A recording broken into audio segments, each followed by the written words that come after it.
먼저 영수회담에 대한 총평부터 좀 말씀을 드리겠습니다. 영수회담에 대해서 큰 기대를 했지만 변화를 찾아볼 수 없었습니다. 상황 인식이 너무 안이해서 향후 국정이 우려됩니다. 특히 우리 당이 주장했던 민생회복 국정기조와 관련해서 민생을 회복하고 국정기조를 전환하겠다는 의지가 없어 보였습니다. 다만 소통의 필요성에 대해서는 서로 공감을 했고요. 앞으로 소통은 이어가기로 했습니다. 그리고 나오면서 제가 대표님께 오늘 영수회담에 대한 소회를 말씀을 좀 듣고 싶었습니다. 그래서 어떠시냐고 했더니 답답하고 아쉬웠다. 소통의 첫 장을 열었다는데 의미를 둬야 되겠다. 이런 말씀을 하셨습니다. 관련된 질의가 있으면 저희가 성실히 답변하도록 하겠습니다. 네.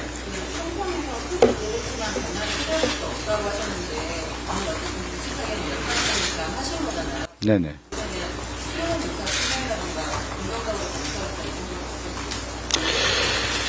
오늘 이제 대표께서 민생 회복과 국정기조 전환에 대해서 모두 발언해서 충분히 말씀하시지 않았습니까?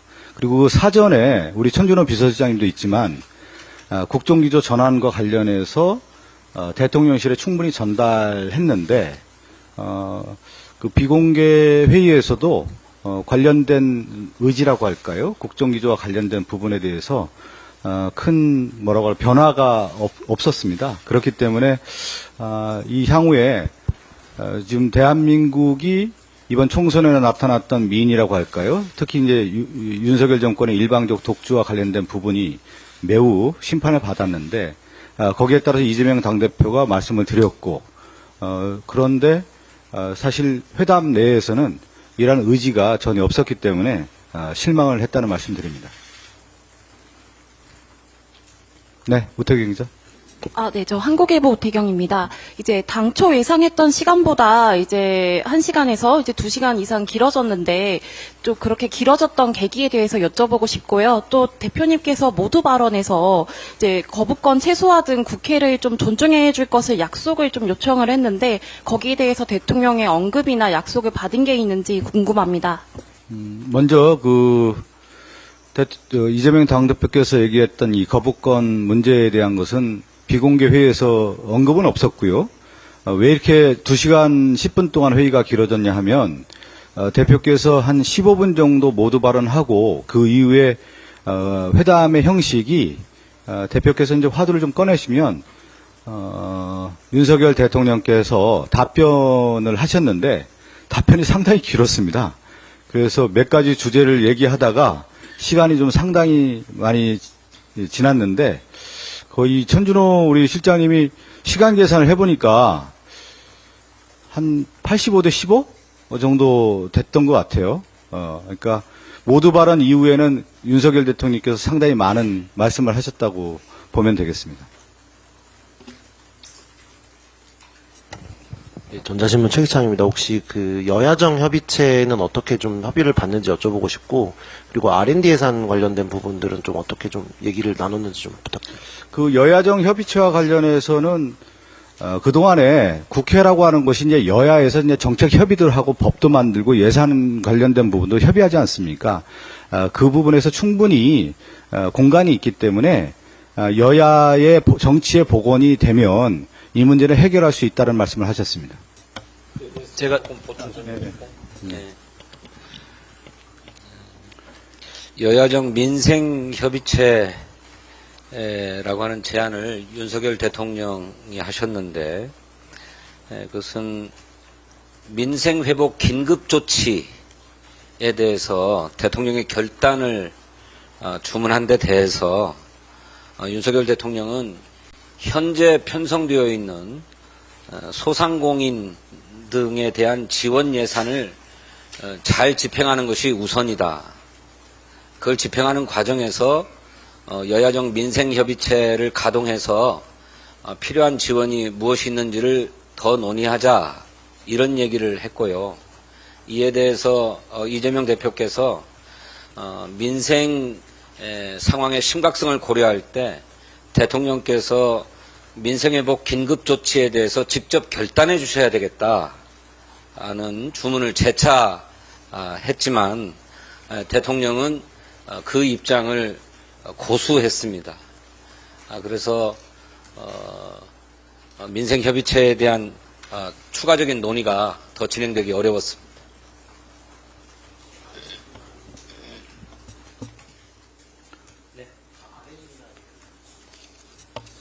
R&D 예산과 관련해서 여러 가지 말씀을 대통령께서 하셨습니다만 결론적으로는 내년도 예산을 현재 편성하는 작업을 정부 내에서 진행 중인데 내년도 예산안에 R&D 예산 증액을 반영할 생각이다. 추경을 통해서 R&D 예산을 복원하거나 증액할 생각은 없다라고 하는 점을 분명하게 했습니다. 특히 이제 이재명 당대표께서 이제 R&D 관련 예산이 이제 삭감됨에 따라서 이 석박사 연구 보조금 이 문제가 상당히 크기 때문에 빨리 복원에 대한 필요성을 재차 말씀을 하셨습니다. 그거는 참조해 주시기 바라겠습니다. 네.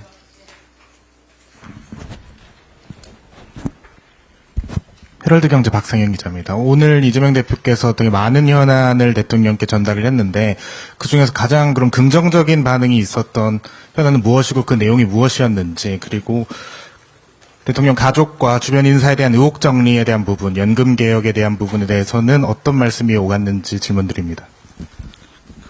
이제 하나 좀 말씀을 드리면 이제 의료 개혁과 관련된 부분에서의 개혁에 대한 필요성 공감에 대한 부분, 여러 오늘 이재명 당대표께서 모두 발언에 얘기했던 수많은 내용이 있지만 사실 뭐 성과라고 얘기하기는 좀 그렇지만 의료 개혁의 필요성에 대한 공감하는 부분은 어느 정도 얘기는 있었다고 좀 볼 수가 있을 것 같고요. 또 하나 더 뭐 했었죠?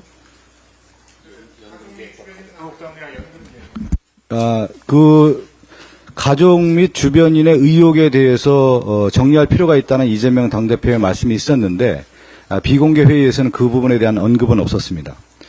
그리고 연금 개혁과 관련해서 이재명 당대표께서는 지금 국회 공론화위원회에서 결정한 내용들이 있다. 그래서 50% 소득 대체율, 30% 보험료율 이런 안들이 있는데 13%죠. 50%, 13%.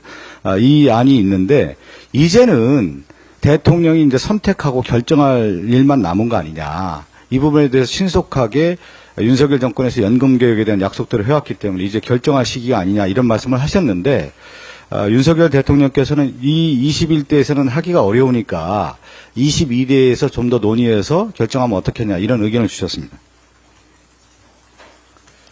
관련해서 조금 더 부연 설명이 필요할 것 같으네요. 모두 발언에서 연금 개혁이 어느 정도 추진하기가 참 어려운 과제인데 그것을 선도적으로 추진하겠다고 하는 대통령의 의지에 대해서 감사하다고 이재명 대표께서는 평가하면서 국회 연금개혁특별위원회 공론화위원회에서 결론이 난 만큼 신속하게 방향을 결정해서 필요한 입법을 추진해야 되지 않겠는가 하는 말씀을 비공개 회담에서도 제기했는데 윤석열 대통령은 그렇지 않아도 주호영 연금개혁특위위원장이 이것을 서둘러야 되겠다라고 하는 주문을 많이 했지만 21대 국회가 임기가 얼마 남지 않았기 때문에 여기서 논의하기는 어렵고 22대 국회에서 논의해야 되는 게 아니냐는 답을 주었다라고 거듭 설명하면서 시급한 문제로 인식하기보다는 22대 국회에서 천천히 논의하자 뭐 이런 입장을 보였습니다.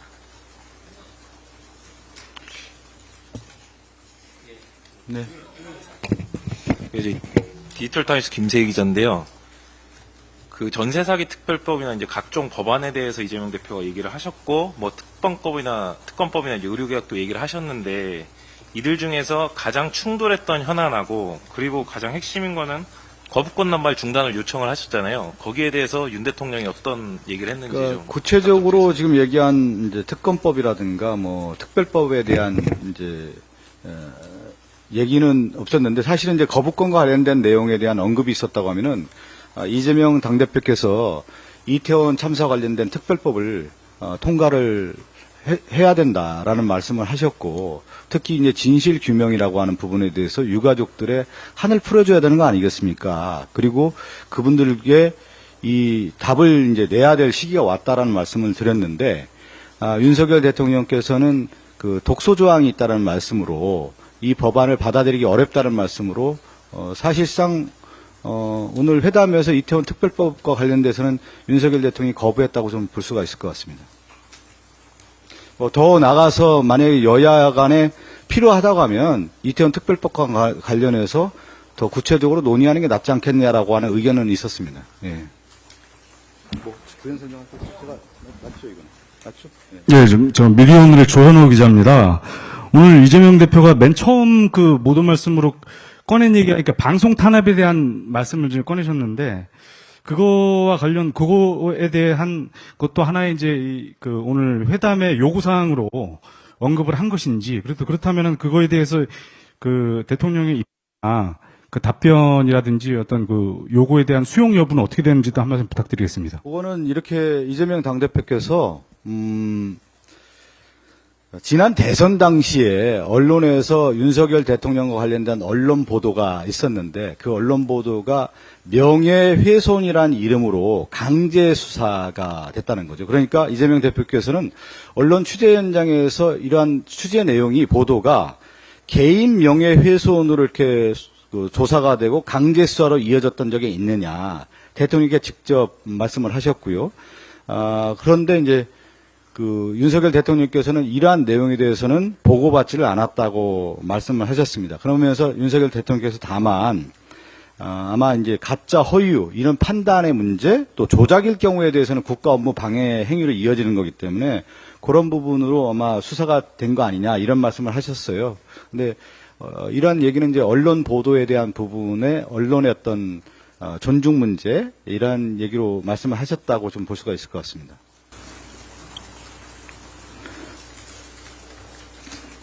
네.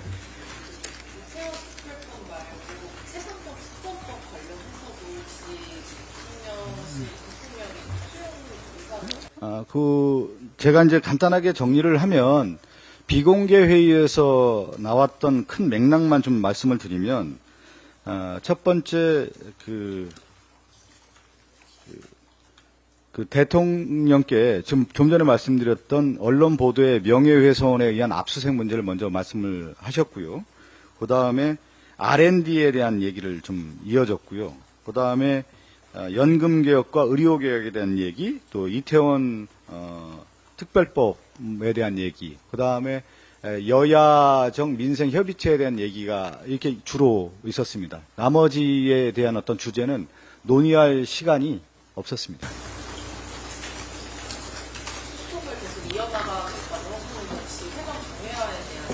이제 구체적인 어떤 정례화에 대한 얘기는 아니었고요.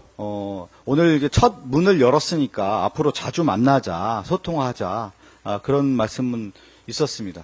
그래서 끝나고 나서도 그 소통에 대한 공감은 공감대가 형성됐고요. 소통을 이어가자라는 말씀을 서로 하게 됐습니다. 네.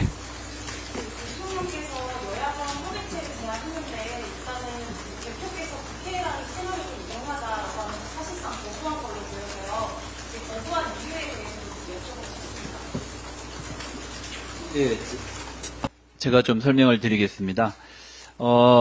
이게 예를 들면 민생 회복을 위한 긴급 조치, 또 예를 들면 재난 민생 회복 지원금 같은 결단을 이제 결정을 하려면 그것을 가지고 여야정 협의체에서 논의를 하면 결론이 나기가 어렵다. 그렇게 되면 서로 주장을 펼치게 되고 주장이 뭐가 맞냐 틀리냐 하다 보면 세월이 다 가기 때문에 그런 방식으로 그 제안에 대한 의제를 넘기는 방식으로는 해결되기 어렵고 대통령께서 결단해 주시면 빠르게 결정되고 집행될 수 있는 사안을 그렇게 그 여야정 협의체로 이렇게 넘기는 방식으로 해가지고는 결론을 신속하게 내기가 어렵다라고 이제 판단한 부분이 하나가 있었고요.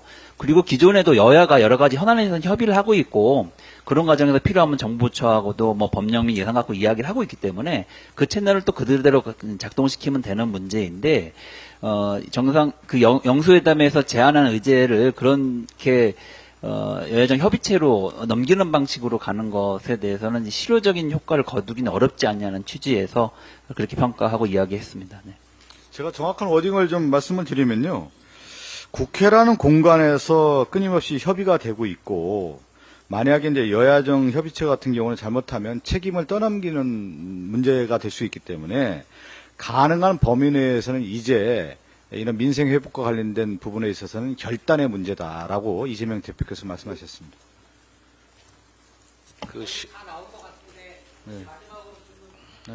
잠깐만 진성준 의원께서 설명할 부분이 있었어요? 예. 실제로 민생회복 긴급조치를 위해서라면 저희 당이 가장 역점을 들여서 주장했던 게 민생회복지원금 보편 지원의 문제였는데 윤석열 대통령은 그렇지 않아도 민주당의 그런 제안이 나오자 다른 경로에서도 우리는 더 크게 지원하자 뭐 이런 얘기가 있었지만 뭐 국가 재정이나 인플레나 이런 것들이 우려되기 때문에 당신이 단칼에 잘났다, 선을 그었다 이렇게 표현을 했습니다. 여야정 협의가 이루어지려면 적어도 이 부분에 대해서 열어놓고 임하겠다라고 하는 자세가 있었어야 하는데 대통령은 그러지 않았습니다. 또 민생회복 긴급조치를 시행하냐면 불가피하게 추경을 편성해야 하는데 예산안의 편성은 정부의 고유 권한입니다. 따라서 대통령의 결단과 정부의 후속 조치를 통해서 추경안이 편성되어서 국회에 넘어와서 의논을 하든 뭐 해야 될 터인데 전혀 그런 의지를 보이지 않았기 때문에 민생의 위기 상황의 시급성을 제대로 인식하지 못하고 있는 게 아니냐 하는 인상을 강하게 받았다 하는 점을 모두에 말씀드리는 것입니다.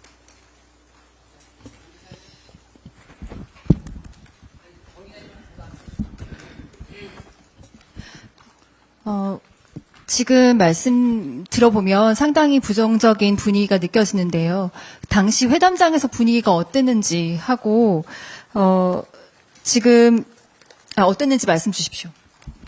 뭐, 회담장의 이제 분위기라고 했을 경우에 이제 여러 이제 의제들이 있는데, 의제들이 저희들이 이제 그동안에 이제 준비해서 얘기를 했지 않습니까? 국정기조 재전환과 민생 회복이라고 하는 큰 틀이 있는데, 뭐 거기 지금 보니까 옆에서도 이제 자료 준비도 다 돼 있더라고요. 해왔는데 이 회담이 사실은 이제 실질적으로 이어지려면은 조금 더 뭐랄까요, 좀 축약되고 좀 더 집중화된 이제 회담이 좀 이어졌어야 되는데 사실 한 질문에 한 의제에 너무 많은 시간이 할애되다 보니까 조금 이렇게 길어지는 느낌이 좀 있었다. 이 정도로 좀 답변드리겠습니다. 네, 여기에 좀 보충을 하면요. 어떤 특정한 의제는 중요해서 먼저 이야기하고 중요하지 않아서 빼고 이렇게 했다기보다는 제한된 시간 내에 모든 의제를 다 다뤄서 이야기할 수가 없었던 상황이었다. 이렇게 좀 보시는 게 더 정확하지 않을까 이렇게 싶고요. 그래서 저희가 사전에 의제를 충분히 조율했어야 된다라고 생각을 하고 그런 제안을 이제 대통령실 측에 했던 것인데 조율이나 그 준비 과정이 부족했던 부분들이 좀 아쉬움으로 여전히 남는다 이런 말씀을 좀 추가적으로 드리고 싶습니다.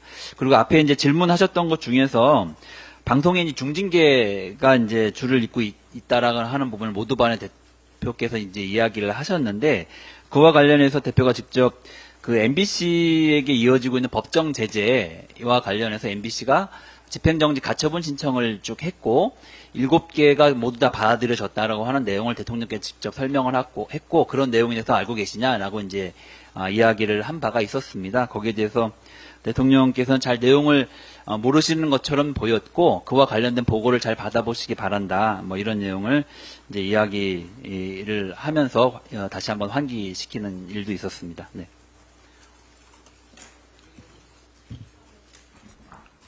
네, 매일경제 위지혜 기자입니다. 오늘 대표님께서 모두 발언에서 민생회복지원금 관련해서 하신 내용 보면, 전 국민이라는 단어를 언급하시거나, 아니, 25만 원이라는 구체적인 액수를 언급하시진 않고, 오히려 서민이나 자영업자 지원 얘기를 하셨는데, 혹시 좀, 기존의 전 국민 대상 민생회복지원금에서 조금, 후퇴한 방향으로도 수용 가능하다는 입장으로 이해하면 될지 여쭤보고 싶습니다. 그렇지는 않고요. 오늘 이제 민생회복지원금과 관련해서 대통령께서도 우리 민당이 이제 그동안에 주장해왔던 1인 25만 원 해서 한 4인 가구를 했을 때 한 100만 원 정도라는 것을 대통령께서도 내용을 잘 알고 계셨습니다.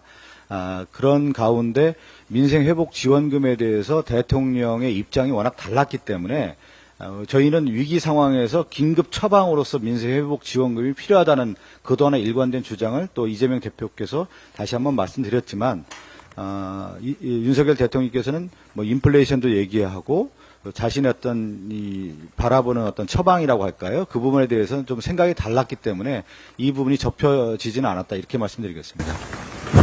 네, 마지막 질문 받고요. 추가로 궁금하신 것, 추가 개인 질문을 하시는 것 같은데, 한번 다 들어야 되는 질문입니까? 일단 진행되는 거죠. 대통령실에서 대통령이 독대도 원했던 것으로 사전에는 원하셨던 의지가 있었던 것으로 알고 있는데 실제 오늘 요청이 있었는지와 이 부분 독대 요청은 거부하신 배경도 궁금합니다.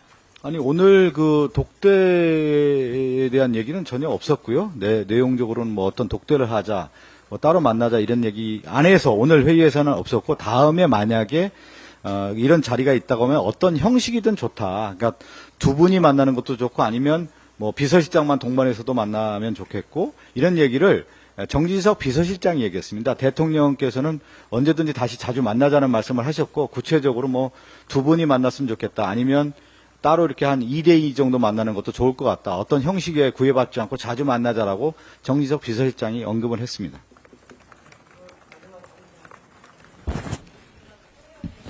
네.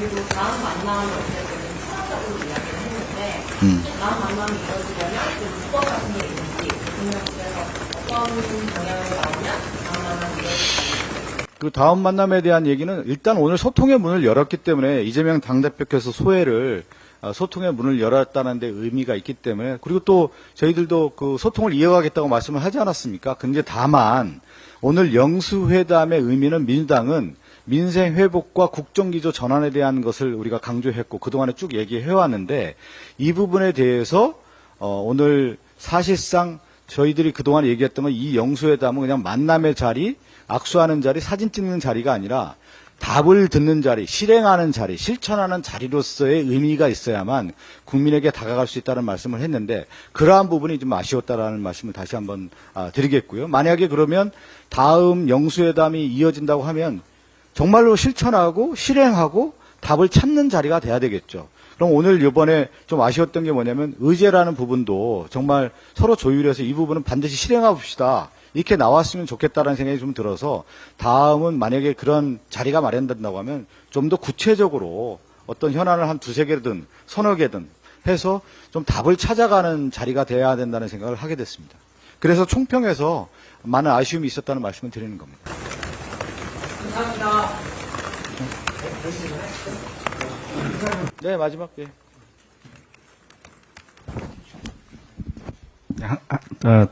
두 가지만 딱 질문 드리겠습니다. 네, 간단한 얘기인데요. 이게 이재명 대표께서 윤석열 대통령의 가족 등 주변인에 대한 의혹이라고 말씀을 하셨는데, 그거를 김건희 여사라고 직접 언급하지 않은 이유가 있었는지가 궁금하고요. 그것이 그건 역시도 아까 시간이 부족해서, 이제 그게 논의가 안 된 건가. 그게 궁금하고, 이거 총리 인선에 대한 언급은 이번에 전혀 언급이 안 됐는지 답변 부탁드리겠습니다. 아니, 그러니까, 특검이라고 하는 부분에 있어서, 우리가 그동안에 주장해왔던 부분들이 있지 않습니까? 그리고, 주변인들이라는 표현까지 쓴 거 보면, 대통령 가족과 주변인들 아닙니까? 그래서 그것은 다 포괄적 의미로 좀 포함된다, 이렇게 받아들이시면 될 것 같습니다. 총리 인선에 대해서 전혀 언급이 없었습니다. 네.